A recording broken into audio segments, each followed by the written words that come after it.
सर्वांना जय गुरुदेव।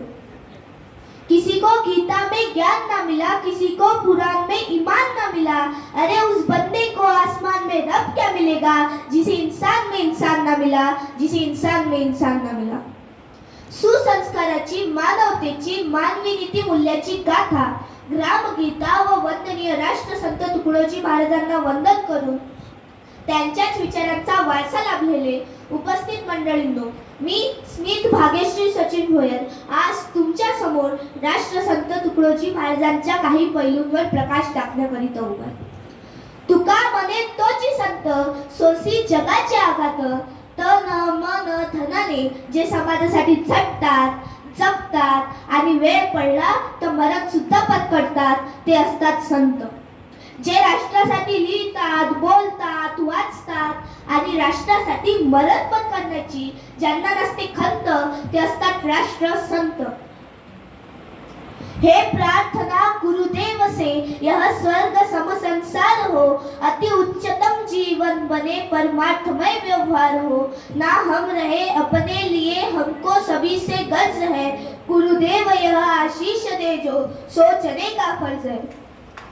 ही संपूर्ण प्रार्थना म्हणजे जीवनातील समस्यांचे उत्तर आहे, साऱ्या जीवनाचा सार आहे। इथे संकुचितपणाला मुळीच वाव नाही। जात पात धर्म संप्रदाय याची सर्व बंधने गळून पडतात। जगाला सर्व धर्म समभाव सांगणारी आपल्या भारतीय संस्कृतीचे राष्ट्रसंत तुकडोजी महाराजांच्या विचारातून निघालेली ही अमृत संजीवनी आहे असे म्हणणे वावगे ठरणार नाही।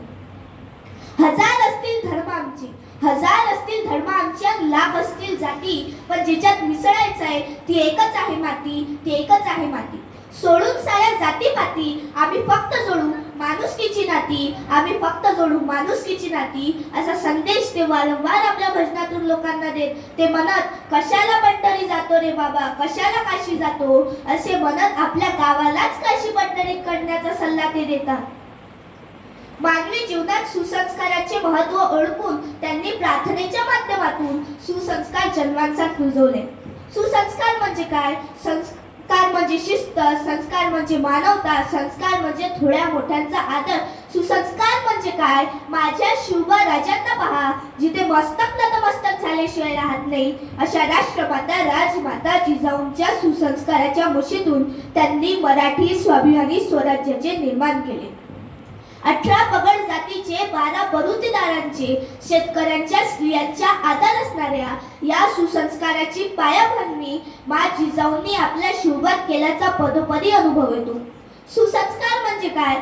स्वामी विवेकानंदांनी अमेरिकेच्या शिकागो परिषदेत my brothers and sisters of America या वाक्याने भारतीय संस्कृतीचे, संस्काराचे जगाला नव्याने ओळख करून दिली।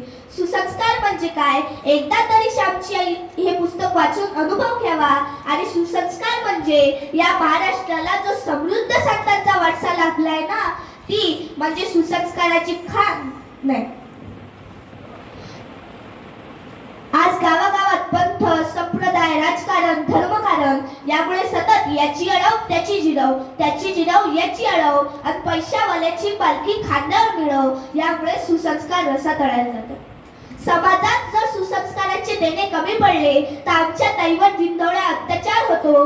डॉक्टर गळफातच मुलीला मारतात, इंजिनियरने बांधलेले पूल 2 दिवसात करतात, व्यापारी भेसळ काढतात व काही भ्रष्टाचारी लोक नीट सारखा पेपर लीक करून उजळ माथ्याने समाजात वावरतात। आणि राजकारणात जर सुसंस्काराचे देणे कमी पडले तर आम्ही मतदान केलेले डोके खोके घेऊन बोके होतात आणि मतदानांना धोके देतात आणि पचवून सारा माल वरून म्हणतात मी काय झाडी काय डोंगर येत मोके, आता सांगा यांना कोण रोके। या परिस्थितीतून मार्ग काढण्यासाठी घरात संस्कारासाठी माता, घरात संस्कारासाठी माता, गावागावात ग्रामगीता आणि देशात संस्कारासाठी संविधानाची गाथा ह्याच नव्याने पोथ्या वाचाव्यात आता। सोडून साऱ्या भाकड कथा वाचावीत फक्त ग्रामगीता, वाचावीत फक्त ग्रामगीता।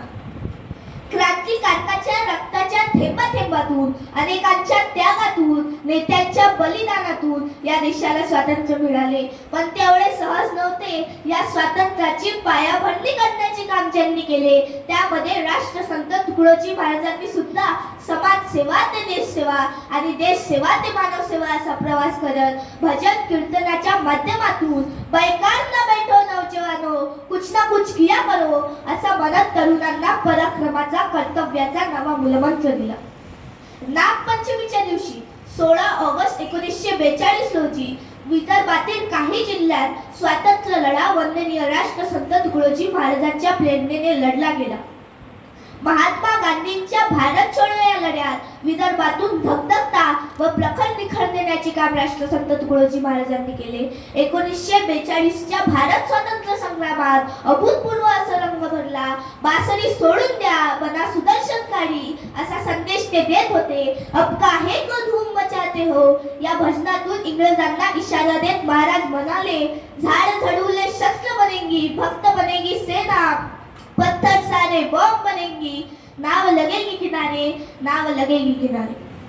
ब्रिटिशांच्या रोषाची तबाब न बाळगता सर्वप्रथम आष्टी या गावी तिरंगा ध्वज फडकवण्यात आला. पण मला खंत वाटते, आपण संतांचे विचार विसरत चाललोय. महापुरुषांना सुद्धा आपण जाती जातीत वाटून घेतलंय. म्हणून खेदाने म्हणावंसं वाटते, अरे महापुरुष तुम्हाला कधी कळलेच नाही. अरे महापुरुष तुम्हाला कधी कळलेच नाही. त्यांच्या फोटो उघडून त्यांच्या विचाराकडे तुम्ही पाहिजे तशी कधी वळलेच नाही. तुम्ही पाहिजे तशी कधी वळलेच नाही. एवढे बोलून मी माझे विचार इथेच थांबवतो. मनपूर्वक धन्यवाद.